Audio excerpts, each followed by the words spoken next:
Have you ever had the feeling that you're somehow out of sync with the people around you? Like you're existing on a different plane, perceiving life through a lens that others just can't seem to understand? That sense of being out of place, of standing just outside the circle, even while surrounded by others, could be more than just a phase. It might be the beginning of a spiritual awakening. And though it sounds beautiful, this inner shift can come with a heavy sense of isolation. You may find yourself feeling alone, not because you're physically by yourself, but because your soul is undergoing a profound transformation. When this awakening begins, one of the first things that changes is your relationship with people. Your perspective begins to evolve, often in ways that are hard to explain. Conversations that once felt lively and engaging might now seem shallow or scripted. Topics you used to care about suddenly lose their significance. It's as if your internal compass has been realigned, pointing you towards something deeper, something more genuine. While everyone around you may still be chasing the same ideals, status, gossip, fleeting pleasures, you start to notice how little those things actually feed your spirit. It's not that you're becoming antisocial or disinterested in others, quite the opposite. You're craving connection more than ever, but the kind that speaks to your essence, not just your surface. You want to talk about dreams, fears, purpose, not weekend plans or social drama. You're no longer content with simply filling your time. You want relationships that enrich your being, that reflect your inner evolution. This shift can be disorienting. You might look around and feel like a stranger among your own friends. You might wonder why your phone doesn't ring as much, or why the conversations that do happen feel so empty. What's really happening is that your spirit is growing, and with that growth comes a natural shedding of what no longer aligns with your new frequency. It's not rejection, it's realignment. Throughout history, this yearning for authenticity has driven many to retreat into solitude, not out of disdain for the world, but from a longing to understand it and themselves more deeply. Monks, mystics, and seekers across countless traditions have chosen to step away from the distractions of everyday life. They've entered monasteries, caves, forests, places far removed from the noise, to find clarity in silence. In the calm of these sacred spaces, monks devote their lives to quiet contemplation, prayer, and meditation. They believe that only when all external clamor is silenced can one truly hear the inner voice. These are not just ancient rituals or religious practices, they are timeless paths followed by anyone seeking a more profound connection to life. In Eastern traditions, many yogis have journeyed into the Himalayas, disappearing for years at a time to live in silence and self-reflection. Their goal? To strip away the illusions of the world and reach a higher state of awareness. In the West, similar pursuits have existed. Think of the American writer Henry David Thoreau, who chose to live simply in a small cabin beside a pond. He wasn't running away from life. He was diving deeper into it. His reflections, later published as Walden, show how solitude can sharpen our senses and open our eyes to the beauty and meaning that often go unnoticed in our busy lives. But embracing solitude doesn't mean you need to disappear into the mountains or live as a hermit. It can be as simple as carving out moments of quiet in your day. Early mornings alone, unplugged evenings, time spent just sitting with your thoughts. These are chances to reconnect with your inner self, to listen without distraction, and to remember what truly matters to you. Have you ever turned down an invitation to a party or social event and then felt a strange mix of guilt and relief? That's a moment of awakening. You're not becoming a loner, you're simply tuning into a deeper need. You're choosing presence over performance, connection over obligation. You're not rejecting people, you're seeking truth in your interactions.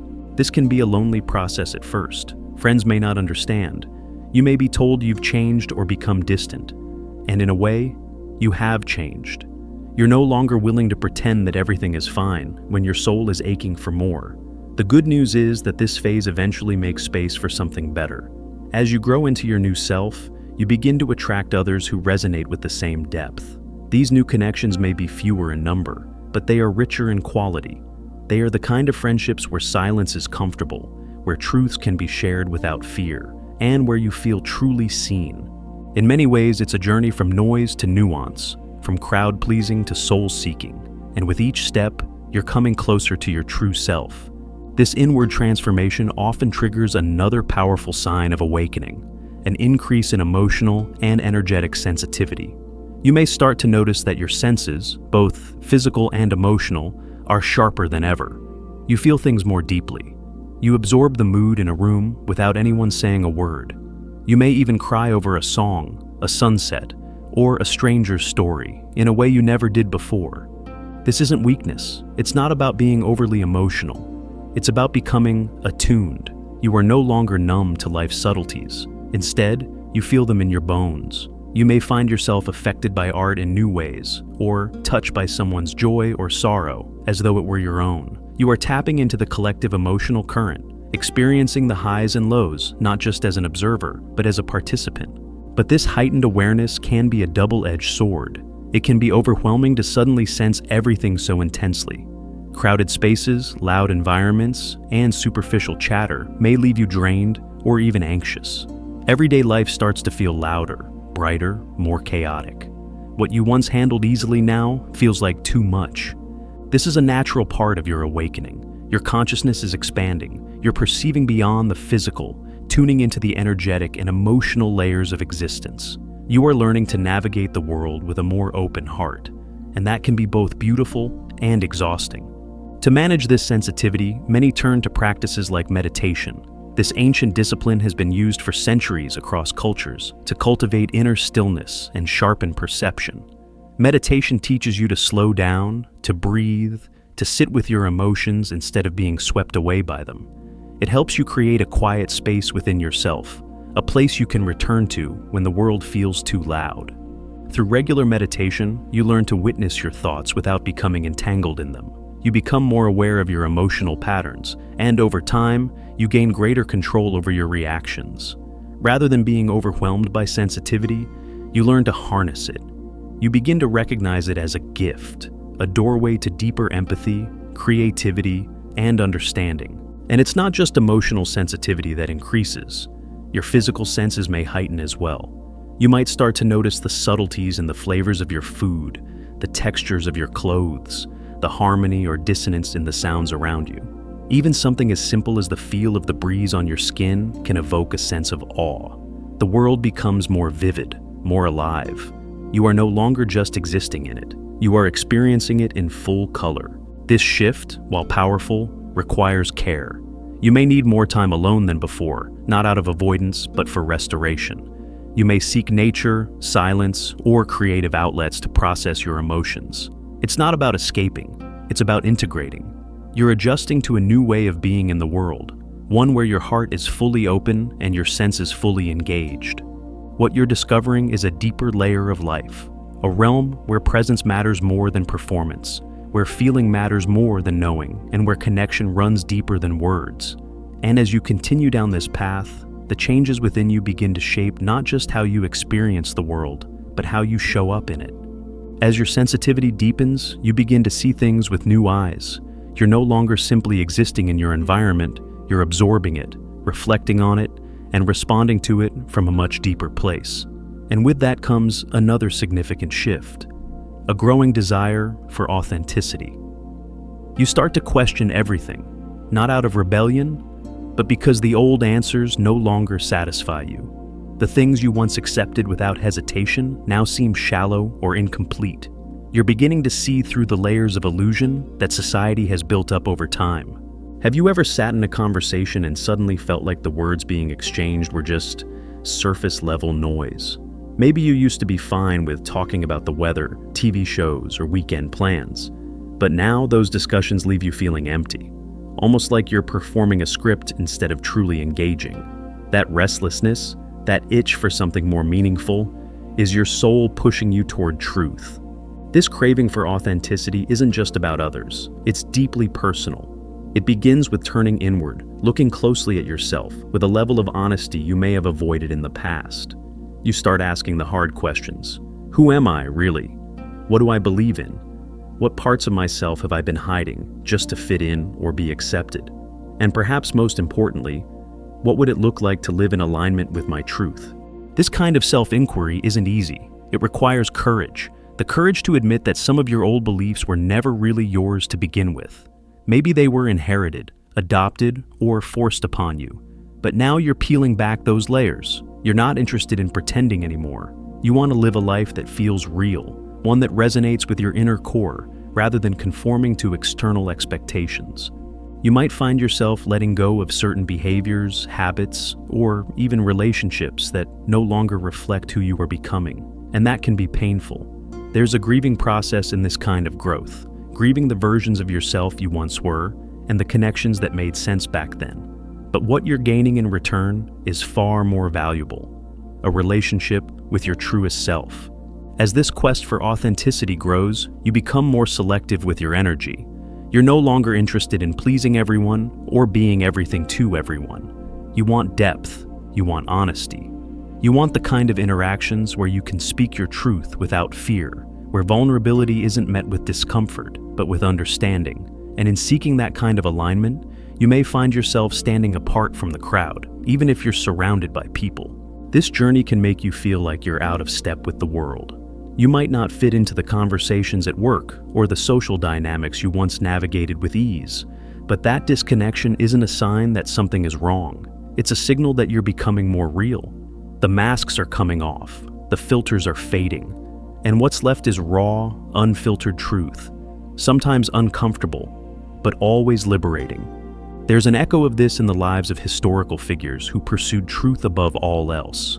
Take, for instance, the medieval philosopher and theologian Thomas Aquinas. Living in a time when religion was not just dominant, but often unquestioned, he dared to engage both faith and reason. He didn't accept doctrines blindly. Instead, he sought to understand them deeply, to reconcile them with logic and philosophy. His work wasn't just intellectual, it was spiritual. It came from a yearning to understand not just what was taught, but what was true. In many ways, Aquinas' journey mirrors what many go through during a spiritual awakening. It's about reconciling the inherited beliefs of the world with the lived truths of your soul. And like Aquinas, you might find that this process puts you at odds with societal norms. You might find yourself stepping into uncharted territory where there's no manual, no checklist, just your intuition and your willingness to follow it. And as you start living from that place of inner truth, something else begins to happen. A sense of deeper purpose starts to emerge. It often begins subtly, with a growing discomfort in your daily routines. The job you once loved may now feel unfulfilling. The goals you used to chase seem hollow. You might look at your life and think, is this really all there is? That question can be scary, but it's also powerful. It marks the beginning of a new chapter, one defined not by what the world expects of you, but by what your soul is calling you to do. This new sense of purpose isn't about abandoning everything and starting from scratch, although, for some, that might be part of the journey. It's more about realigning your life with what truly matters to you. It's about discovering what sets your heart on fire, what makes you feel alive, what kind of impact you want to leave behind, and it's deeply personal. No one else can define it for you. Sometimes this shift begins as a quiet inner nudge. You might start exploring a new interest, or feel drawn to causes that once barely registered on your radar.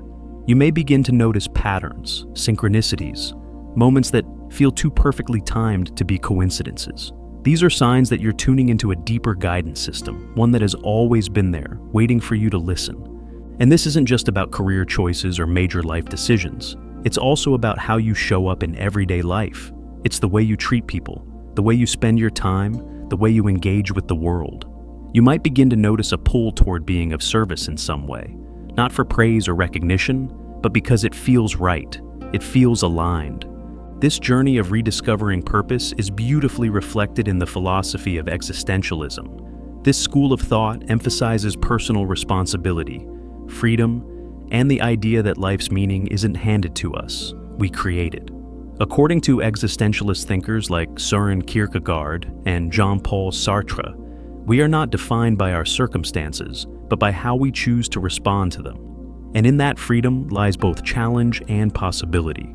What existentialism teaches is that even when life feels uncertain, even when we're unsure of what's next, we still have the power to choose how we show up.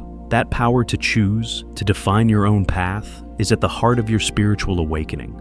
It's not about having all the answers. It's about living the questions with honesty and courage. But this path isn't always clear. There will be detours, setbacks, and doubts. You might take a step forward only to take 2 steps back. You might try something new and discover it's not quite right. That's okay. Growth is rarely a straight line. What matters is that you're listening, responding, and staying true to what feels authentic. Eventually, this new sense of purpose will begin to reshape your entire life. Your choices will start to reflect your values. You'll be drawn to experiences that feed your soul, not just your ego. You'll find joy in simplicity, meaning in small moments, and fulfillment in alignment. And then, almost inevitably, another layer of awakening begins. A profound expansion of consciousness and compassion. It's as if your inner world has grown so wide and deep that it can no longer be contained within just yourself. You begin to feel connected to something larger. You may not be able to explain it, but you can feel it, this unshakable sense that we're all part of the same whole. You start to care more about people, about animals, about the planet. It's no longer enough to live for yourself. Your empathy expands. You find yourself feeling the pain of others, even strangers, as if it were your own. You cry not just for your own sadness, but for the suffering you see in the world. And yet, this isn't a burden. It's a deep calling to make things better in whatever way you can. You become more intentional. You might begin making choices that support not only your own well-being, but the well-being of the collective.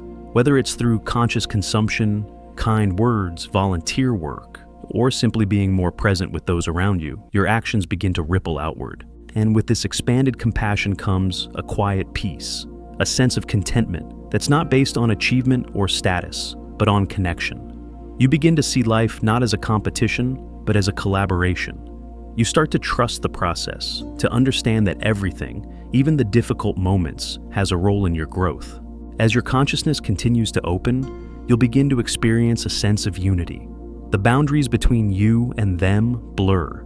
You no longer see yourself as separate from others, but as interconnected, part of the same intricate web.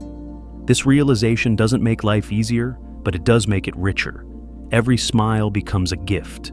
Every moment, a chance to be present. Every breath, a reminder that you are here now, and that is enough. This expansion, this awareness, this alignment with a deeper truth, it's the essence of awakening. And while the path may be winding, it is also luminous, sacred, and utterly transformative. As this broader awareness settles into your life, something even more remarkable begins to unfold. You start to move through the world differently, not just more consciously, but with a profound sense of interconnectedness. Your sense of self begins to loosen. The rigid walls that once defined me versus them start to dissolve. You begin to see reflections of yourself in others, even in people you once couldn't understand or relate to. This is not an intellectual shift, but a deep felt sense of unity.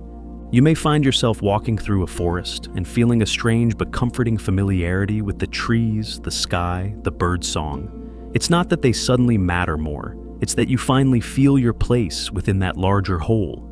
You're not separate from nature, from life, from others. You're part of it. That knowing brings with it a soft humility, a reverence for life that colors every experience. This isn't about becoming saintly or being above others. It's about recognizing the sacredness in ordinary things.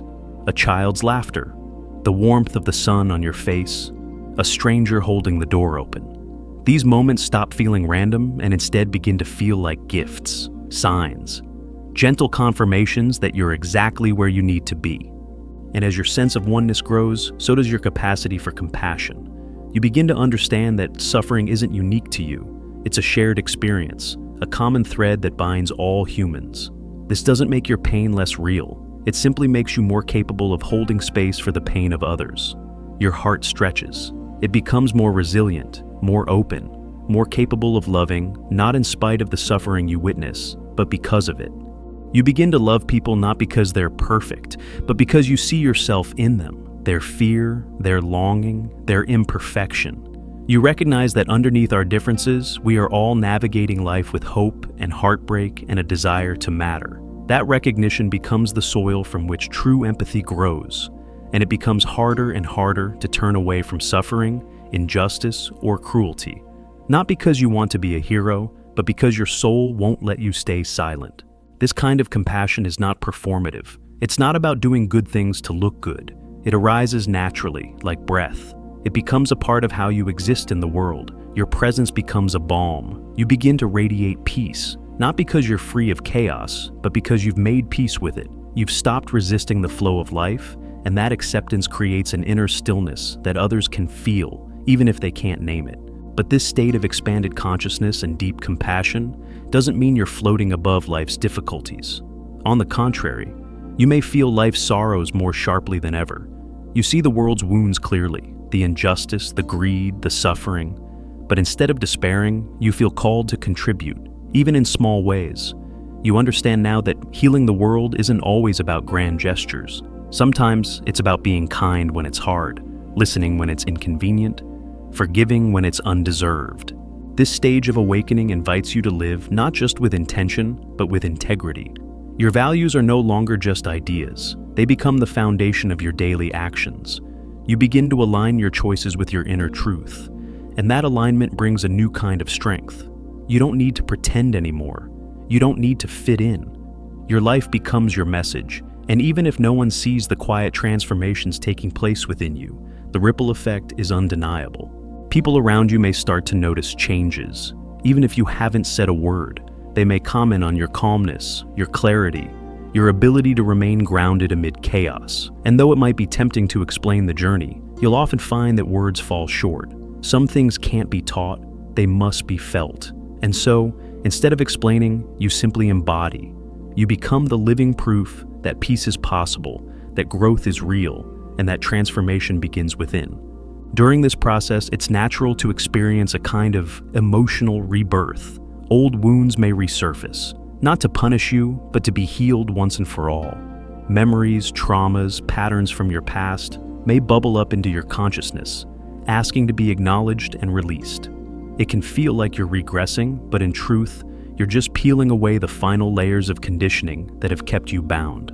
This is the part of the journey that many shy away from because it can be painful. But if you have the courage to stay with it, to hold space for your inner child, your past mistakes, your deepest grief, you'll emerge with a wholeness you never thought possible. You'll realize that healing isn't about erasing the past, but about making peace with it, about gathering every fractured part of yourself and welcoming it home. This internal integration fosters something even greater: emotional sovereignty.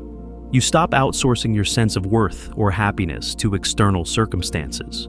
You learn that peace doesn't come from controlling life, it comes from accepting it, and that acceptance allows you to love more freely, without attachment or expectation. It allows you to show up fully in relationships, not to be completed by someone else, but to share the completeness you've cultivated within yourself. As you become more grounded in your truth, you may also begin to see the larger patterns playing out in the collective.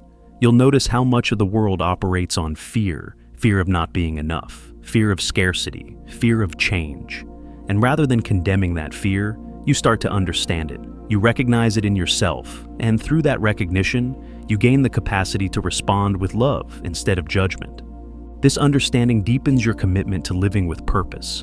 You realize that your spiritual growth is not just about your own liberation. It's about contributing to a more conscious, compassionate world. You begin to ask yourself not just, what do I want, but how can I serve? Your fulfillment becomes intertwined with the upliftment of others. And even if you don't have all the answers, you begin to trust that every kind act, every choice made from love, adds to the collective healing. This phase of awakening is often accompanied by a radical simplification of life. You may find that you no longer need as much, fewer possessions, fewer distractions, fewer accolades. You're no longer trying to impress anyone. You're no longer striving for a version of success defined by society. Instead, you are guided by a quiet inner compass that values presence over performance, purpose over prestige. In this simplicity, you discover richness. You begin to savor the small things: a warm cup of tea, a deep breath, a moment of stillness. Life slows down, not in a dull way, but in a meaningful one.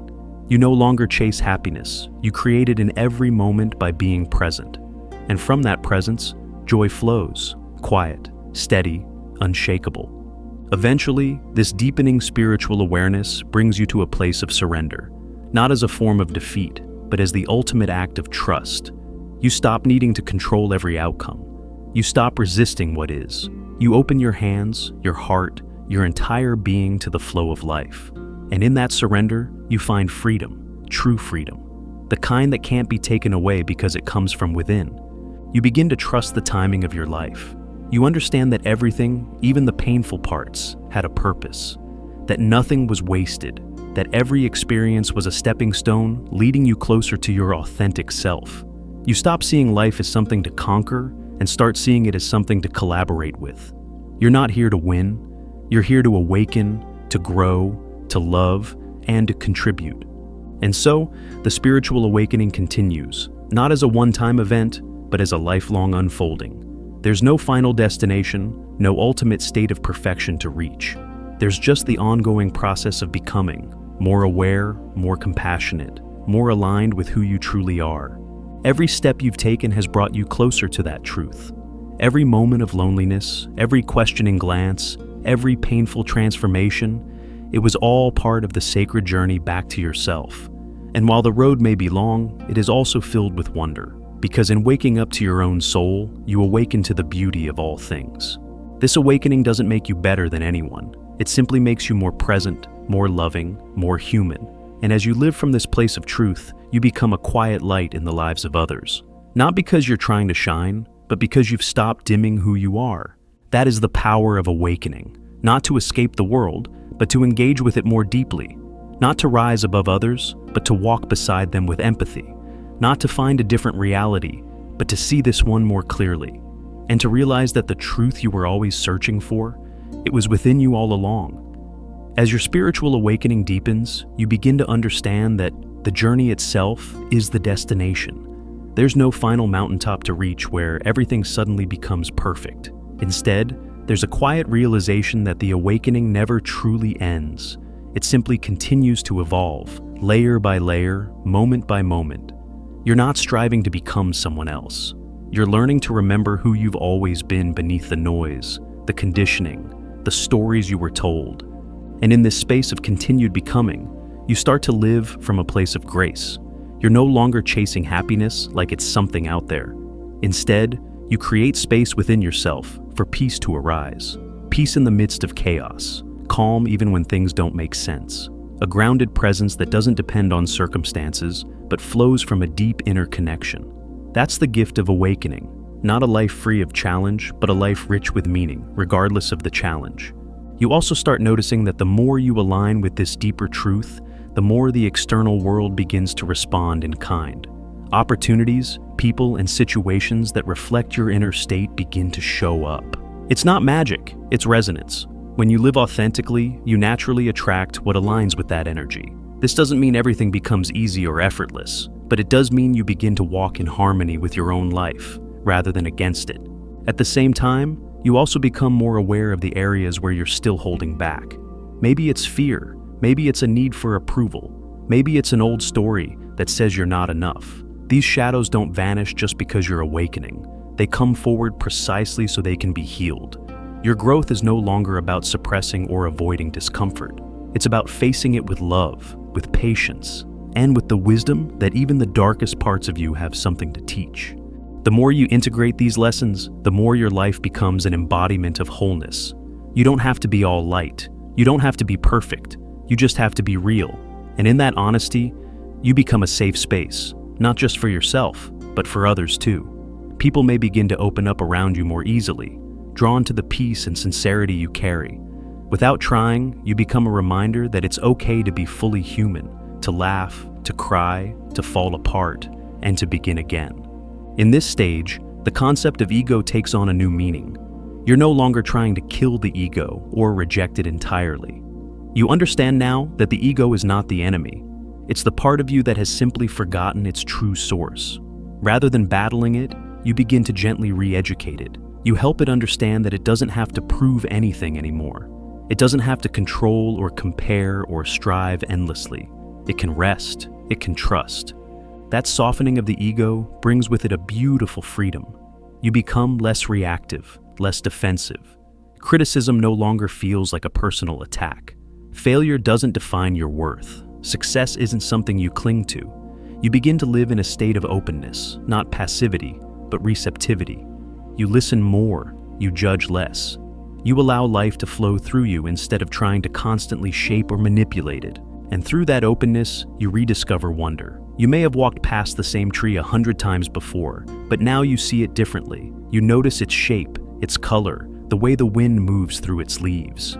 You notice how the light falls in the afternoon, how the rain smells on warm pavement, how the silence between words speaks louder than the words themselves. This isn't poetic idealism. It's the lived experience of presence. Presence is one of the greatest treasures of awakening. You stop missing your life by being lost in stories about the past or worries about the future. You arrive fully in the now, not always, not perfectly, but more consistently. And that consistent presence transforms everything. It turns mundane tasks into meditation. It turns conversations into connection. It turns ordinary moments into sacred ones.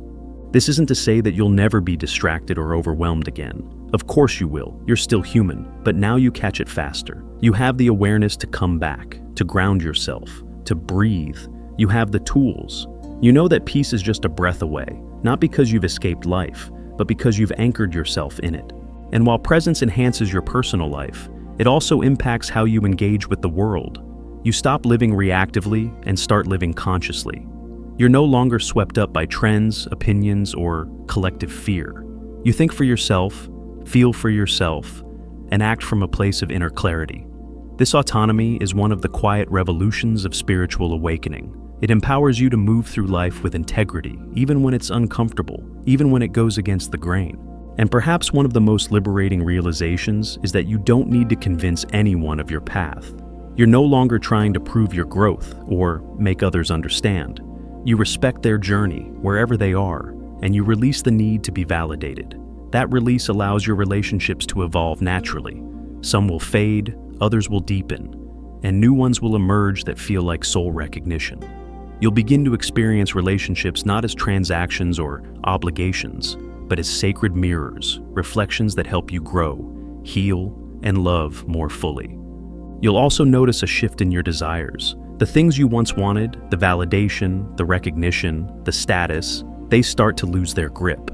It's not that you don't care about achievement or abundance, but your motivation changes. You want to create not from lack, but from overflow. You want to share your gifts not to be admired, but to be of service. Your goals become more soul-driven, less about proving, more about expressing, less about acquiring, more about contributing.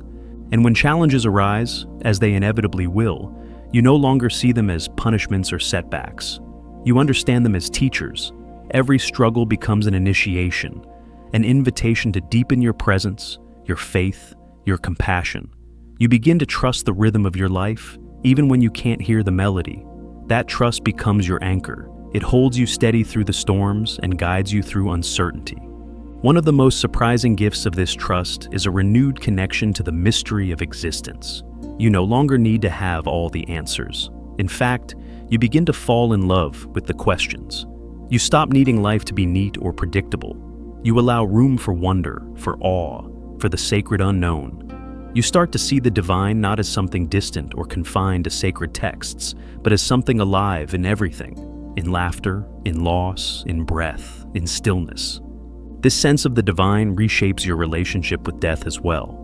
It doesn't remove the pain of loss, but it reframes it. You begin to see death not as an end, but as a transition, a return. You understand that nothing truly ends. Everything changes form. This brings with it a gentle reverence for life, a deeper appreciation of your time here, and a desire to live in a way that is honest, loving, and awake. And perhaps the most powerful realization of all is this: you are enough.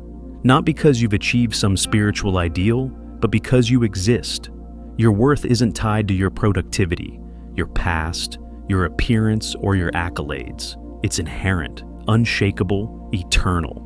When you finally feel that truth, not just intellectually, but in your bones, it changes everything. You stop striving to be enough and start simply being. And in that being, you find the greatest freedom of all. You realize that awakening doesn't make you special, it makes you real. It doesn't elevate you above others, it brings you closer to them. It doesn't grant you immunity from life, it teaches you how to live it fully, with heart, with courage, and with compassion. You become a quiet force, not loud, not forceful, but unwavering.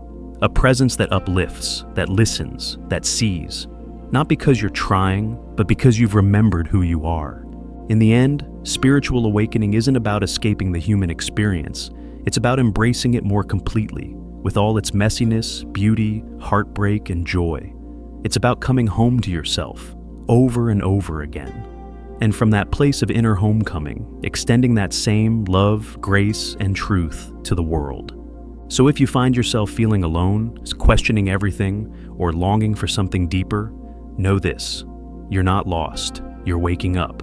And though the path may be winding, you're not walking it alone. Many have walked it before you, many are walking it now, and many will walk it after you. Each step matters, each moment counts.